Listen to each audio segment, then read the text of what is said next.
เอาลูกระเบิดมาเฮ็ดเป็นตะเกียงนี่เราฮักชาวไว้แล้วปัจจุบันนี้มันมีไฟฟ้าเลยนะทุกคนนะ สร้างต่างๆนี่ก็เจ้าต้อง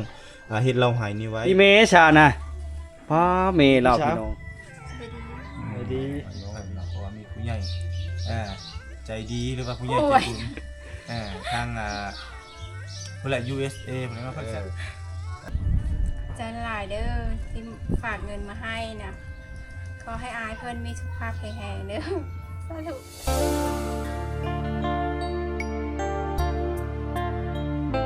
สวัสดี FC ทุกคนนะทักทายสวัสดียามสายๆเนาะวิดีโอนี้ฮะก็มาอยู่ที่บ้านไม้วังเงือกประชาชนไทยเอิ้นวังเงือกพี่น้องเนาะเมืองบุรพาแขวงขโมนนะพาพี่น้องมาเที่ยวชมบรรยากาศภายในบ้านเขาเจ้าในยามสายๆเพราะว่าเดินทางมาไกลก็เลยเฮ็ดเธอมาฮอดสายมีกิจกรรมในเลิศในยามสายๆนะพี่น้องเป็นในเลิศนะรายการมา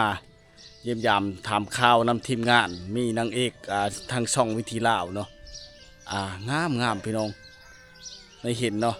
มื้อนี้ก็บ่ฮู้ว่าราชอยู่หรือบ่แล้วเฮามาติดตามชมกันเนาะบรรยากาศในบ้านเขาก็เงียบสงบดีเป็นหมู่บ้านที่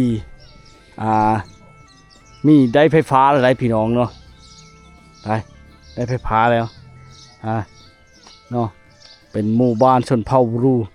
แต่หารค้าก็มีในบ้านนี่ถือว่าการไปการมาสะดวกสบายเส้นทางจะขึ้นไปปูนเมืองบุรพาได้แล้วก็ชัดไปใช้จุดชุมหนองเนียวแล้วก็ออกไปใช้เมืองวิลาบุรีคนเฮาก็มาแต่เมืองวิลาบุรีเลย30กิโลเนาะมาเมืองวิลาบุรีมาฮอดพี่เนาะ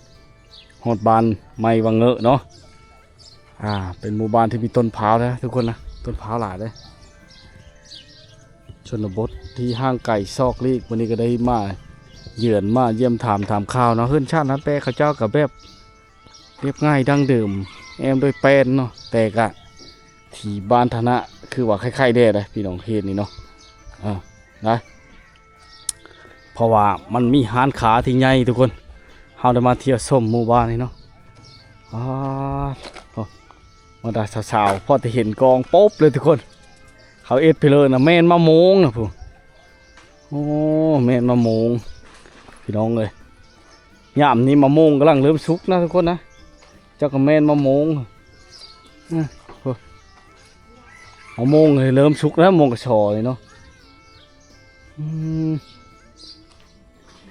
ไปบ่ได้ไปเฉลยบ่นี่สบายดี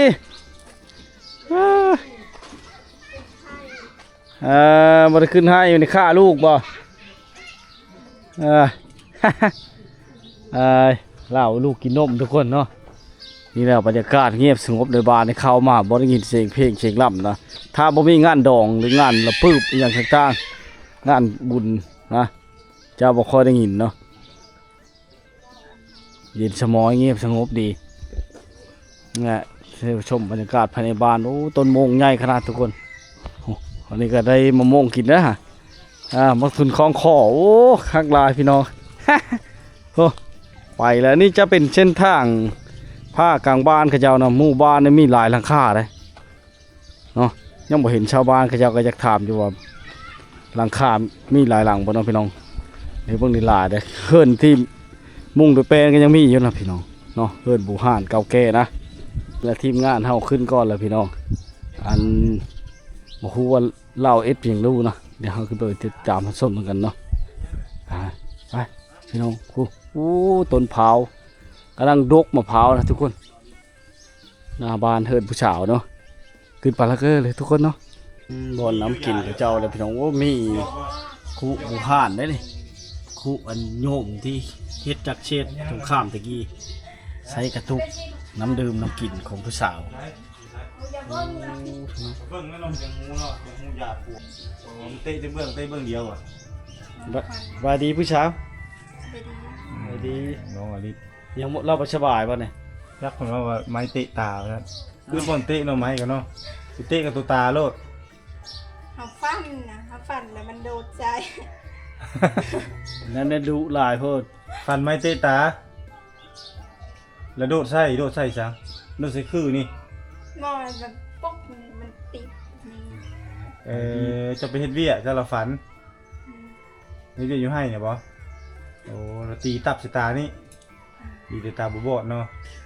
ตาบอดแล้วบ่แฮงเลยพี่น้องเอ้ยนางเอกเฮาอืมแม่ไปใช้มื้อนี่ คือไง มือให้พ่อเด้ พอไปอันนั้น ไปใช้ ไปตักไป ไปปักเบ็ดโอ้ไปหากินพี่น้องโอ้ฝนตกใหม่ขึ้นจังสิคือสิได้กบได้เขียดหลายเนาะได้อยู่บ่กบเขียด ได้อยู่ ได้อยู่ อืม ให้ไปก้านเจ้าบ่ บอ ให้ซะ เขา น้องบ่น้องไปก้านพี่น้องเนาะ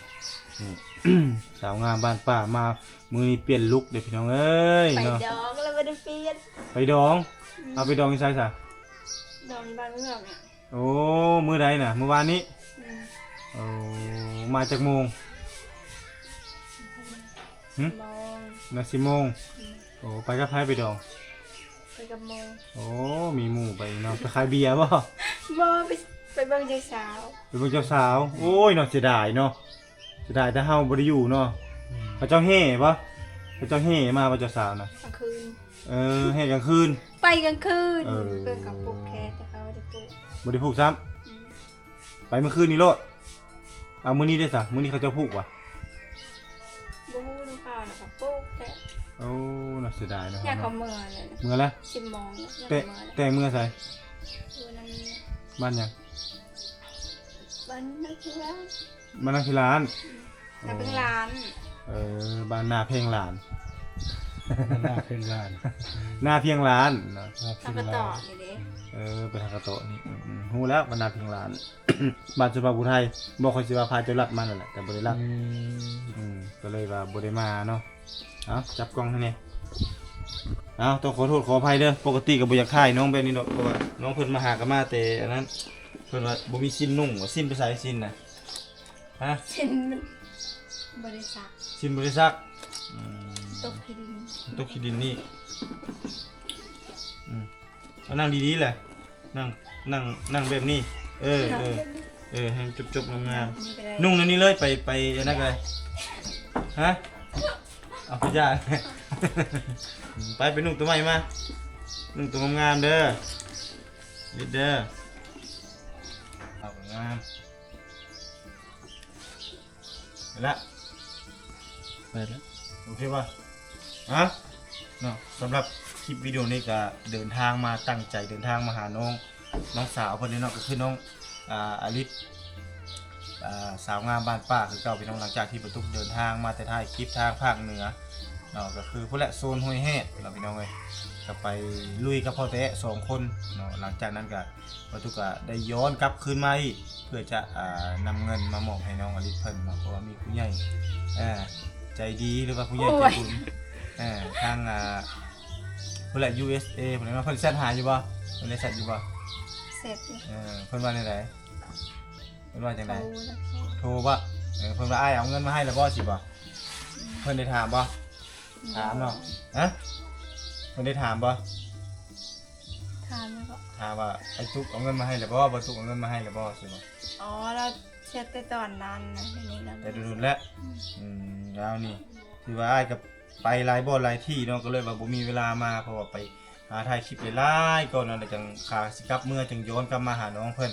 เนาะเฮาจริงได้คลิปได้อย่างหลายๆคลิปเนาะอันนี้คือเงินจากเราอยากได้เจ้าเป็นลูกหักนั่นแหละเจ้าต้องเอิ้นเราพ่อเด้อ เร็ว นี่แหละเอามามอบให้เลยเด้อนี่นะจับดีๆแล้วนี่มอบให้จำนวนเงินจับ2 เบื้องแม่แล้วก็บ่เอาลงในนี่มือสอนจับเงินเท่าไหร่เดี๋ยวใช้พ่อแตะกันถ่ายรูปให้แล้ว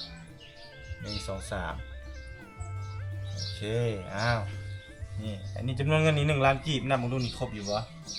ครบบ่1 ล้านกีบ1 ล้านเนาะสุดก่อนก็มาให้แล้วก็2 ล้านเนาะสุดก่อนเนาะ สิครบ ครบบ่โอ้นับเงินก็เก่งนั่นทีเนาะเก่งนะนับเงินก็เก่งขึ้นเนาะไงเงินจำนวน1 ล้านกีบนี่มอบให้น้องสาวเพิ่นแหละเงิน1 ล้านกีบนี่สิเอาไปเฮ็ดอีหยังแต่ละเทื่อได้มาเอาไปเฮ็ดหยัง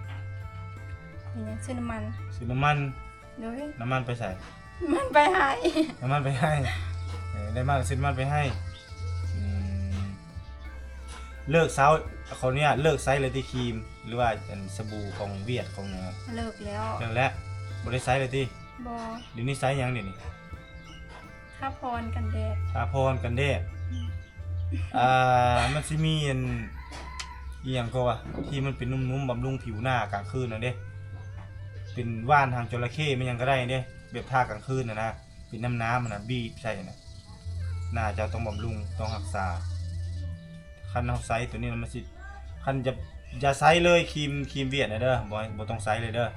ไอ้เคยเตือนหลายเทื่อแล้วบ่ให้ไซส์ บ คั อน อยากใช่ อยากไซส์แล้วหน้าเจ้าสิเสียเห็นบ่นี่ ก็มันอ่ะ ตามมันได้กับหน้าเจ้าจะกระเสียเมื่อไรความงามนั่น โอ้ยบ่มีความงามอยู่แล้ว ก็มีแหละเนาะเพราะว่าบ่มีจังได๋เนาะ FC ติดตามจะมามันจะฟ้าลาปีเลยนี่ยังว่าบ่มีความงามอยู่เนาะความงามถือว่าเจ้านี่อันดับ1แล้วเนาะในเขตละแวกนี่พี่น้องเนาะนักศึกษาเพิ่นบ่ค่อยยอมรับเจ้าของดอกส่วนหลายมีแต่ว่าตัวเองนี่บ่งามเนาะตัวเองนี่ขี้ร้ายแต่ที่จริงนี่คนที่บ่มีดอกว่าคนที่จะยอมตัวเองงามมีแต่ตัวเองว่าตัวเองขี้ร้ายตลอดมีแต่คนเบิ่งคือเฮาเจ้าค่อยคือจังซี่แหละจังฮู้ว่าไผงามไผขี้ร้ายเนาะเอ้าเจ้ามีหยังอยากบอกอ้ายพี่เพิ่นที่ช่วยเอานำเงินมามอบให้ก็บอกเพิ่นเลย ใจหลายเด้อที่ฝากเงินมาให้น่ะ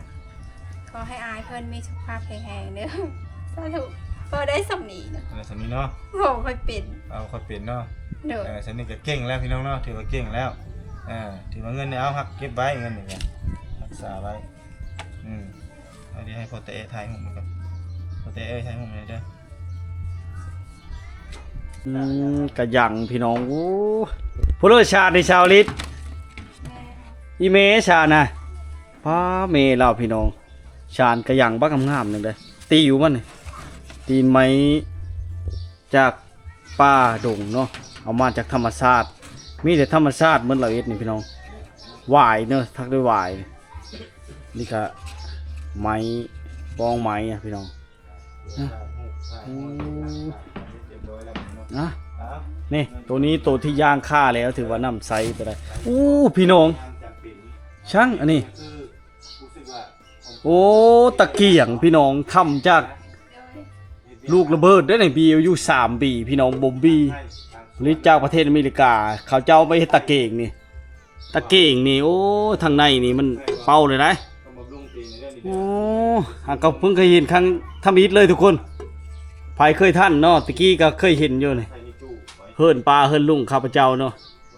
เอาลูกระเบิดมาเฮ็ดเป็นตะเกียงนี่เราฮักฉาไว้แล้วปัจจุบันนี่มันมีไฟฟ้าเลยนะทุกคนนะอันนี้กับหวายเด้เค้กแล้วนี่หวายทั้งหมดนี่ทำจากปลาอันนี้กระสอบมันบัง RPG ทุกคนนี่ลูกจะลวดได้ RPG ได้นี่ RPG 2พี่น้อง RPG 3นี่ RPG 2 RPG 3โอ้คือแสดงว่าพ่อเรานี่คือสิฮู้เรื่องเกี่ยวกับระเบิดนะทุกคนนะนี่ยังเก็บไว้รักษาไว้ให้ลูกให้หลานเบิ่งอันนี้ตะเกียงเด้อทุกคนเด้อบีอยู่3 ปีนี่บอมบี้ทีมจักรยนต์ทุกคนทำลายเป้าหมายทั่วไปเนาะ